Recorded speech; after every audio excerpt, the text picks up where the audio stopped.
Hi, my name is Rachel Ward, and for my third and final ethics presentation, I have selected the whistleblower Harry Markopolos to analyze. So, a little bit of background on him. He was asked by the firm he was working for, Rampart Investment Management, to attempt to replicate the strategy of Bernie Madoff, whose firm was experiencing double-digit returns. And when he couldn't replicate it, a red flag went off in Markopolos' mind, and he was very suspicious that Madoff was either running a Ponzi scheme or front-running stocks.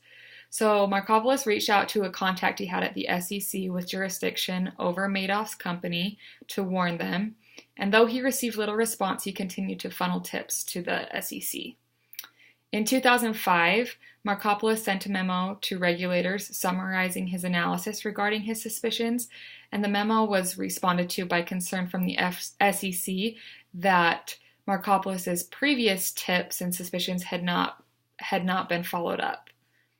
So, if we look at the IMA resolution of ethical conflict, they first suggest that you should follow company policy when handling unethical circumstances. And then if that is not sufficient, then they have 3 tips that you should follow. So the first step in the process would be to discuss the issue with your immediate supervisor. So from the articles I read, it is unclear whether Markopolos followed these first 2 steps. The next step would be to initiate a confidential discussion with an impartial advisor. So in this scenario, Markopolos reached out to the SEC and tried to funnel tips and tried to pass information regarding the Ponzi scheme on multiple occasions between May 2000 and April 2008. And even when the SEC didn't really respond, as you can see by these 2 dates, Markopolos continued to push and to send his information forward. In hindsight, it came out that the SEC may not have been neutral regarding the Madoff case, as one of Madoff's nieces was married to a regulator, but from the standpoint of Markopolos, the SEC would have been an impartial advisor. Finally, the last step suggested by the IMA is to consult your own attorney. I don't think that Markopolos ever did this. He seemed to be more of a lone wolf fighting to unveil Madoff's secrets on his own. So moving on to Badraco's advice, we'll begin by just discussing the article The Whistleblower, where it says that Harry Markopolos spent nearly a decade trying to blow the whistle on Bernie Madoff's Ponzi scheme. And we also learned that Markopolos was not looking for fame, and he was certainly a quiet leader, which is a term defined by Badraco in that Markopolos did not want to be a hero.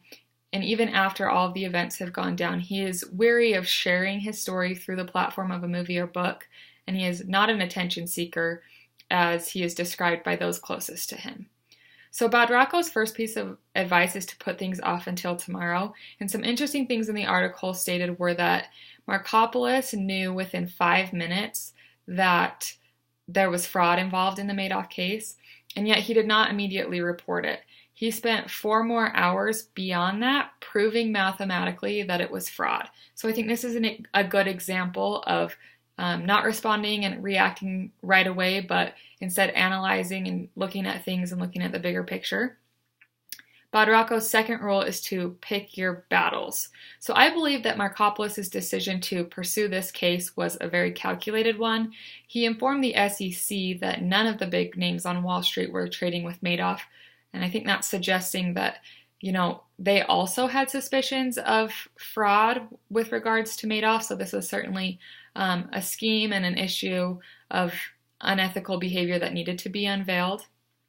And then regarding bending the rules and finding a compromise, it doesn't seem like Markopolos ever really got there. In the end, Madoff went under due to the bad economy, which unveiled his secrets, not really because of the SEC or because of Markopolos. So in conclusion, Markopolos did not want fame, though initially he thought he might gain some fortune by exposing Madoff's Ponzi scheme. He ultimately really dedicated himself to the cause for non-financial reasons and spent 10 years doing so.